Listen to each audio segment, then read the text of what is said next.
शुक्रवार सकाल 11:30 समय बौद्ध सहर पोड़ापड़ा साहिर बहुचर्चित प्रमोद प्रसाद ओरफ राजा हत्याकांडर राय प्रकाश पाई। उक्त मामलें अभियुक्त थिबा मिलन पात्र को जिला दौरा जज विक्रम कुमार प्रधान आजीवन कारादंड दंडित करथिबा बेले अन्यतम अभियुक्त अभिषेक साहानी को प्रमाण अभाव निर्दोष खलास करथिबा जଣାपड़ी। बौद्ध एनएसी छक निकट में मोबाइल दुकान देइथिबा राजा गत तारीख 11/10/2020 संध्यारे निज घरे थिबा बेले तांको फोन रे डाकी पोड़ापोड़ा ठारे थिबा मिलन पात्रंक जिम रे हत्या कर जायथिला। परे राति महानदी भितर को नहीं मृतदेह को पोड़ी पानी रे भसई दिया जायथिला।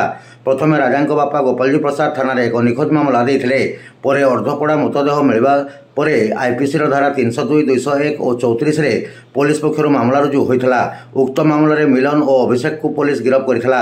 28 जन साक्षी बयान और पुलिस दस्तावेज को विचार को नहीं आज जिला दौरा जज मिलन पात्र को आजीवन कारादंडादेश सह 20,000 टंका अर्थदंड दंडित करछंती।